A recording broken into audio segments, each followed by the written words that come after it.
Well, we saw Bengals fans in Cincinnati with the brown bag look. What a difference a week makes, as this thing has gotten ugly for the Dolphins. In the meantime, the big three looks like they are done for the day with Burrow, Higgins, and Chase. Joe Flacco onto the field, 1-5 as Cincinnati's starter this season. Hands off here to Taj Brooks. March put a little bow on Joe Burrow's day. Hey, it's a beautiful bow. 25 of 32 for a touchdown. The first one, a contested beauty to T. Higgins. Chase Brown, his first touchdown of the day. Mike Gesicki with the sweet seam right down the middle. Spiro, 4 touchdowns, 146 rating. He spread the ball around to 8 different receivers.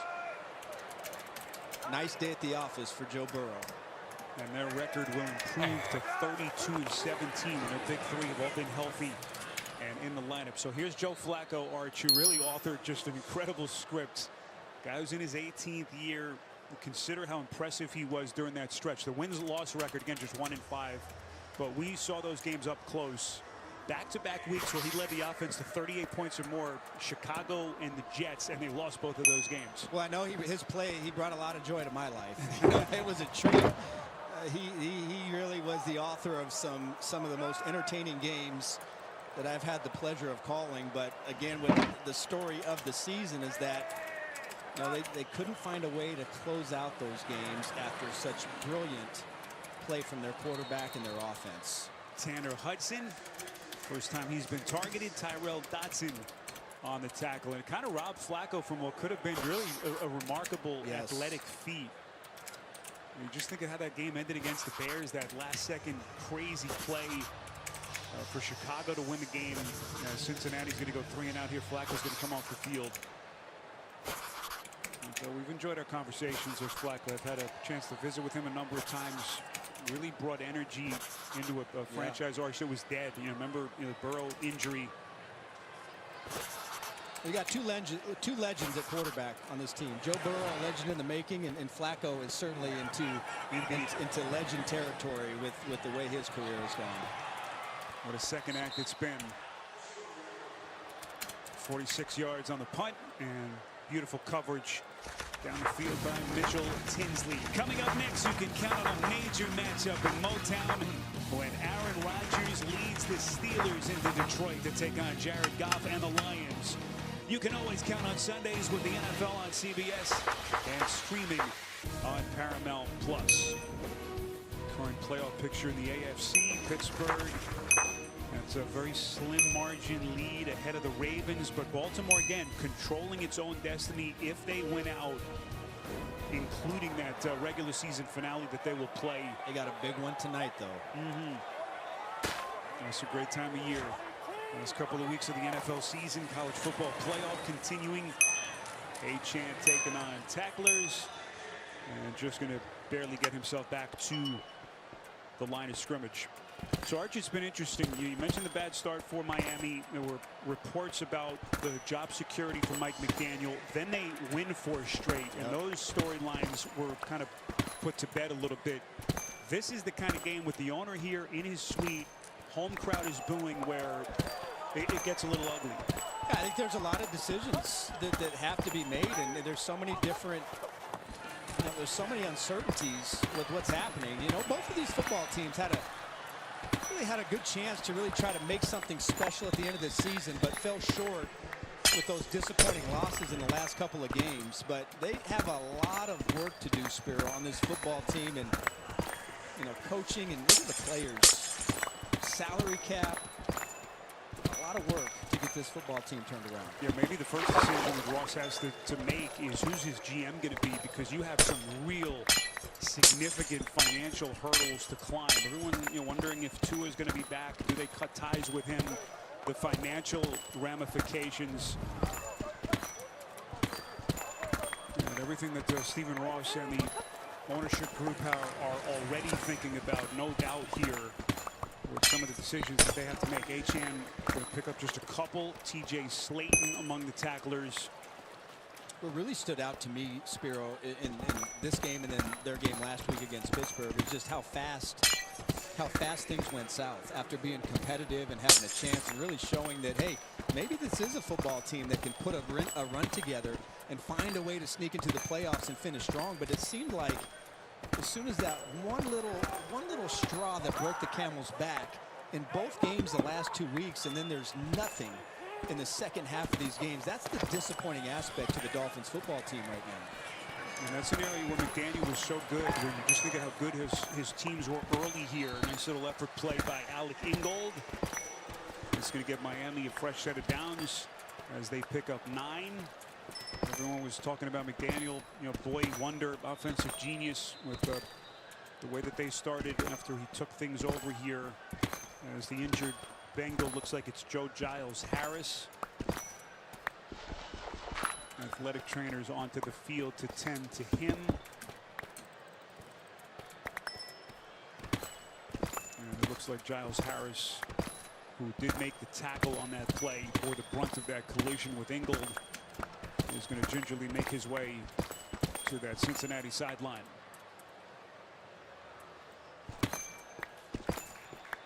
I do think it was impressive the way Miami responded after that Cleveland game and the way they regrouped as a football team and as an organization. And really, I felt like for the first time this season, really centered in on what their identity was supposed to be and what they wanted it to be, at least on the offensive side of the ball. And that's when you saw the emergence of the run game, taking over. But I think the fact that they dug themselves such a big hole left just no margin for error. And it was just too much for this football team to overcome. Play action from Ewers, going to sling one near side of the field as he locates Waddle. I think it was eye-opening the way they responded because, look, everyone knows that McDaniel schematically is a great coach, but he had to dig deeper to galvanize a team that was really down in the dumps. And I think he showed that he's capable of that. Another question becomes, if you're Stephen Ross, do you still believe that McDaniel's the guy to usher this franchise, no matter what they decide at quarterback and the other roster decisions that they have to make moving forward? Well, there's no doubt that whatever is going to happen moving forward, there has to be a drastic change in course and a drastic change in vision. And you saw what McDaniel was able to do when he first came in here as a football coach, his vision of this football team. But whether it's him or any other coach or general manager, it's what do we do now, understanding where we are as a football team, where we are with Tua, where we are with the contract, where we are with the salary cap. How are we going to move forward? And I think that vision is going to have to be clear and much different than what it is right now from McDaniel or whoever the football coach is. Boy, just think of how dangerous those offenses were. And we, as crazy 77 as it sounds, points. crazy as it sounds, we probably haven't talked enough about the absence of Tyreek Hill as Washington slips a tackle, going to get inside the 15 and all the way down to the 13-yard line to get the Dolphins a first down. But you take Tyreek Hill out of the mix, it's just not nearly the same team. Just wonder what they could have looked like at full strength. Tyreek, Achane, with his emergence over the last couple of years. Well, Sparrow, for a couple seasons, this offense, this was must-see television. I mean, it was one of the most exciting. And every 5 or 6 years, there comes an offense that really kind of takes off and really kind of takes the league by storm. But I can't think of another offense that was as fun and as exciting to watch than with McDaniel and Tua and Tyreek Hill and all of them operating at that high level that we saw a couple years ago. Pitch play, it's Wright. Or touchdown saving tackle just when he thought Wright was going to work his way in. Nice open field tackle by Tyson Anderson. Clock running 4 and change as Wright picks up 10. And it's going to be first and goal, Miami. That's textbook defensive play and work by Anderson. So how does Quinn Ewers finish out his day? 18 of 25, 227. 2 picks, one of which was off a deflection and a drop by his intended receiver Weiss. This is right on a pitch, and he's going to get in for the Miami touchdown. So finally, after they were shut out in the half until that snap, Miami has its first points of the second half.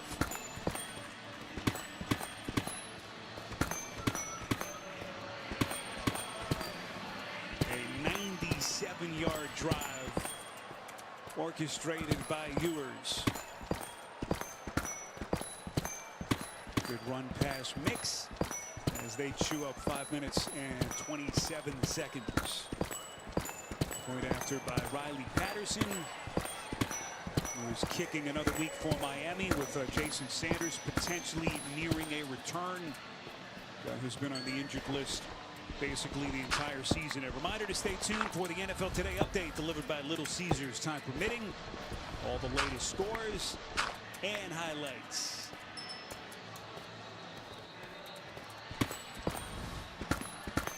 We had a chance to visit with Zach Taylor. We talked about a number of topics, and we asked him how frustrating it's been for him. First thing he said, those 2 losses back-to-back weeks, Jets and Chicago. Colston Loveland, that last-second touchdown. He said, we win those 2 games, middle part of the season. Yeah. It's a completely different vibe. They just were backbreakers. We couldn't recover. And then there was the Buffalo game, and of course, I believe in that game in the 4th quarter, they had an 11-point lead, and it was the one pick six by Joe Burrow on the cornerback blitz. And it was really back-to-back interceptions that kind of sealed that game. But I mean, you look at this season as a whole, we've been a part of a number of them, but there's so many double-digit 4th quarter comebacks in the NFL this season that I think it's the most in several decades. So they've had 3 games this year where they've scored 34 or more points. They lost all 3 of them. It's just crazy. Yes. Joe Burrow, those 9 games missed. I mean, it's just a mind-numbing stat. And this really goes back to the start of last year. Of course, all the disappointments of last season. He had missed field goals. Burrow finally healthy for the entire year. So many different catastrophic ways to lose the game at the end over the last few seasons for Cincinnati. Taj Brooks bounces it to the edge, and that's going to set him up with a 2nd and 7. So all the big stars showing up today and showing out here for the Bengals. Well, that's what it could look like. I mean, that's kind of how you draw it up. I mean, it's they got heavily involved. Started out with T. Higgins, Jamar Chase again with another double-digit target game and triple-digit yardage game. T. Higgins excelling in the one-on-one catch. What's up, Gabby, the Cinnamon Roll fan? Chase Brown doing it all. Flacco handing again to Brooks, who's getting a chance at some run here. As we are now inside of 3 minutes, Brooks, the rookie 6th-round pick out of Texas Tech. As Chase Brown all smiles. As his nice little heater continues. With the exception of last week, the game that they were shut out by that Baltimore Ravens defense. 3rd and 5. Cincinnati will get back home next week. 2 home games to finish the season as they hit the road here for the final time this season. Cardinals and Cleveland. You think Burrow had a good time today? I think he had a really nice time. I think I saw him crack a smile. Keyshawn Williams trying to bounce it to the edge.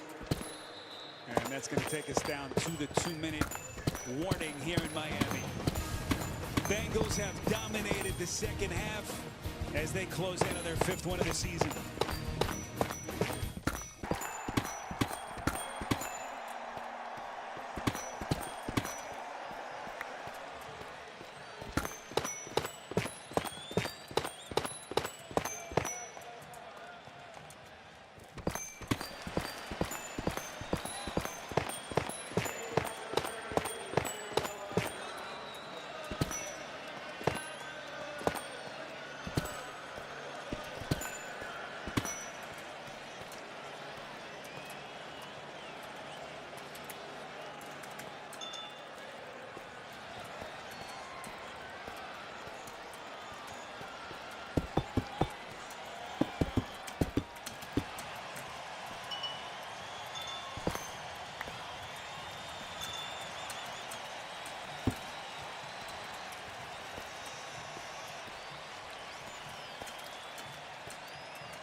the NFL on CBS is sponsored by Whole Foods Market. Eat well for less with hundreds of weekly sales. And by T-Mobile, now the best network in America.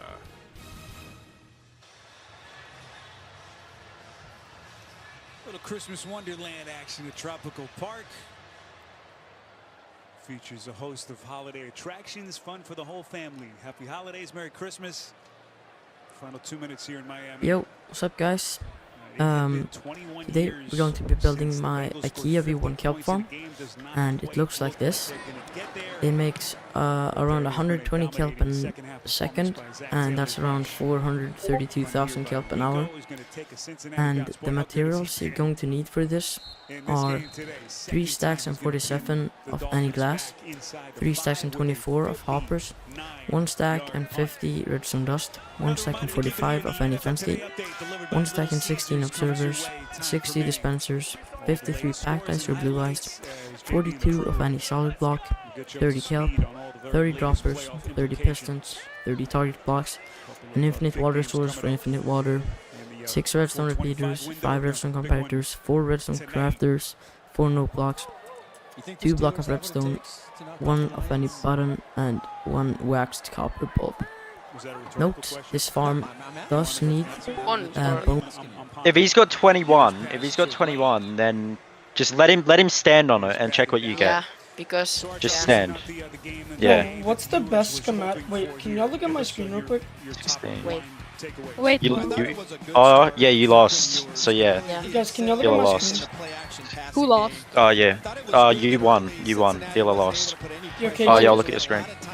Okay, Yeah. but like, What I like kelp black- farm? go Like back. No, schematic? trust me, you will not like Blackjack for long. You will not like Blackjack for long. Kelp okay, farm let's do It's so bigger bad. bets, bro. Let's do bigger bets, bro. Okay, but Alright, wait, what'd you say? And Spelling you're that not box? coaching. Oh my gosh, You're dude, not you coaching. shut up. What kelp farm schematic can I fit you? Okay, bro. I have no idea. I'm Bedrock, bro, so I don't have schematics. Leo. Yeah, bro. Okay. To be an NFL quarterback. It's Theo Weiss making the Wait. catch. These are like Getting this. what is his NFL debut. Leaked his base. Bro literally leaked his base. Leaked. Bro. Fact or he Fact. Who leaked the base? Okay. Bro, that guy who was streaming, he just leaked it. Ooh. Who was playing the base. Oh, this could be bad for you.